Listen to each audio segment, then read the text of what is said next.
Japan is an island by the sea filled with volcanoes and it's beautiful. In the year -1 billion, Japan might not have been here. In the year -40,000, it was here, and you could walk to it, and some people walked to it. Then it got warmer, some icebergs melted, it became an island, and now there's lots of trees, because it's warmer. So now there's people on the island, they're basically sort of hanging out in between the mountains, eating nuts off trees, and using the latest technology, like stones and bowls. Ding dong, it's the outside world, and they have technology from the future, like really good metal and crazy rice farms.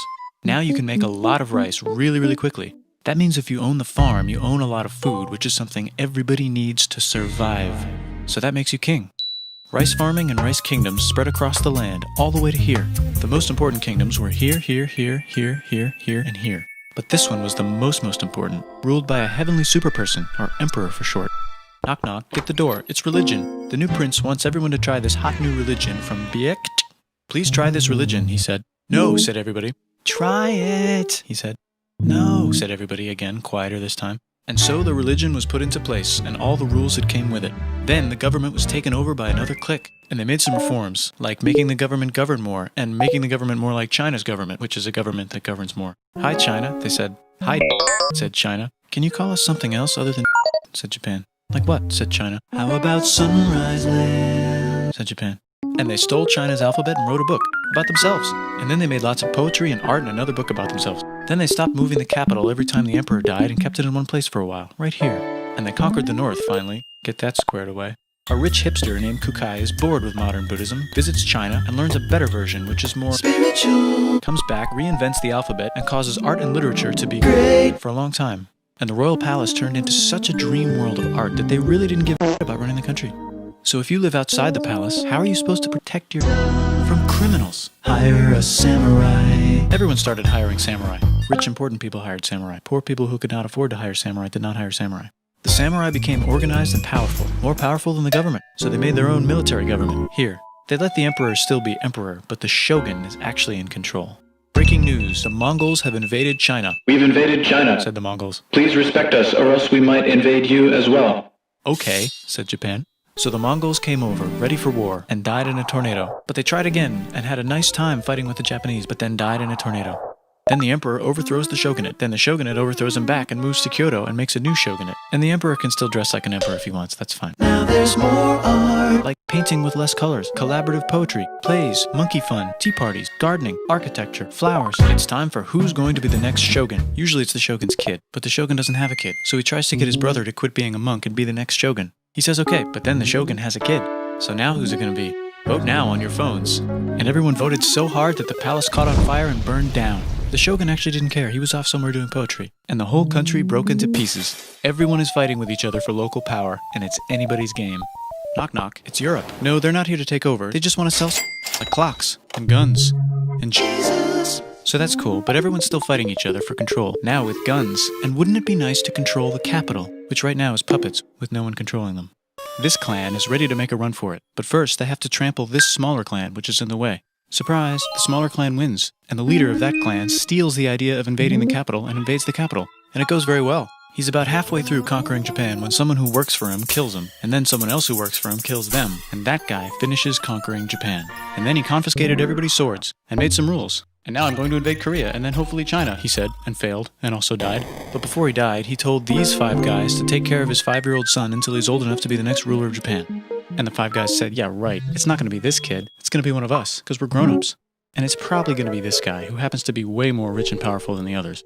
A lot of people support him, but a lot of people support not supporting him. They have a fight, and he wins, and starts a new government, right here. And he still lets the emperor dress like an emperor, and have very nice things. But don't get confused, this is the new government, and they are very strict. So strict they closed the country. No one can leave, and no one can come in. Except for the Dutch, if they want to buy and sell. But they have to do it right here.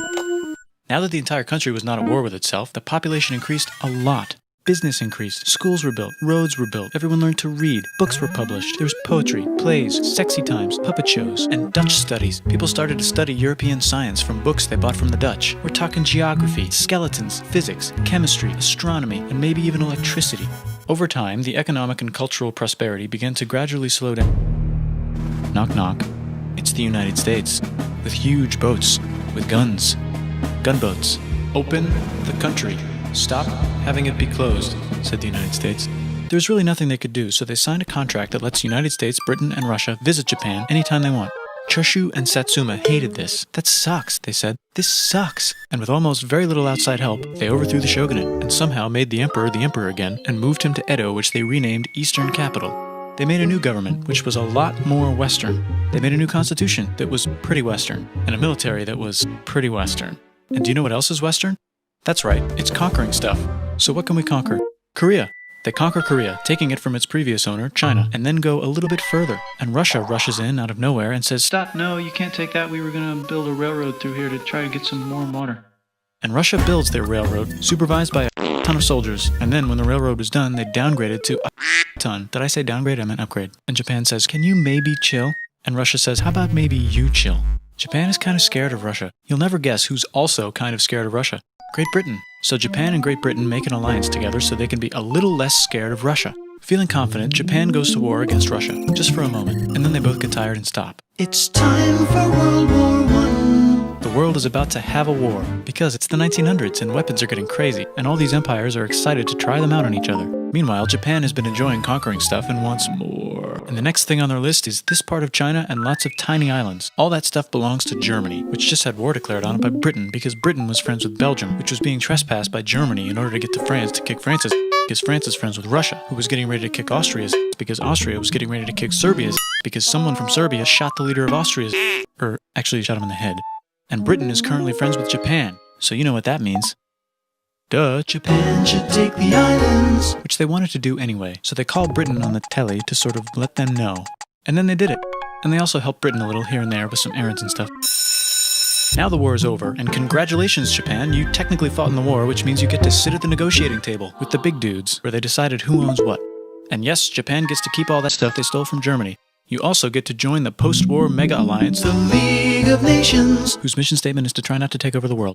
The Great Depression is bad, and Japan's economy is now crappy, but the military is doing just fine, and it invades Manchuria. In the League of Nations, it's like, "No, don't do that. If you're in the League of Nations, you're not supposed to take over the world." And Japan said, "How about I do anyway?" And Japan invaded more and more and more and more of China, and was planning to invade the entire East. You've got mail. It's from Germany, the new leader of Germany. He has a cool mustache, and he's trying to take over the world and needs friends. This also got forwarded to Italy. They all decided to be friends because they had so much in common. It's time for World War II. Germany is invading the neighbors. Then they invade the neighbors' neighbors. Then the neighbors' neighbors' neighbors, who happened to be Britain, said, "Holy..." And the United States started helping Britain because they are good friends, and started not helping Japan because they're friends and our friends are not friends. Plus they're planning on invading the entire ocean. The United States is also working on a large, very huge bomb, bigger than any other bomb, ever, just in case.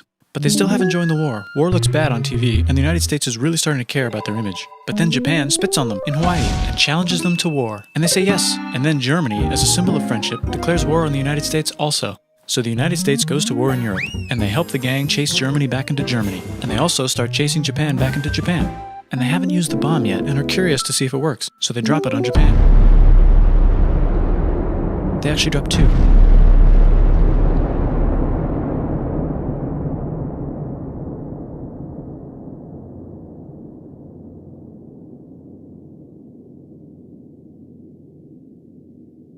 The United States installed a new government, inspired by the United States government, with just the right ingredients for a post-war economic miracle. And Japan starts making TVs, VCRs, automobiles, and camcorders as fast as they can, and also better than everybody else. They get rich, and the economy goes wild, and then the miracle wears off. But everything's still pretty cool, I guess. Bye.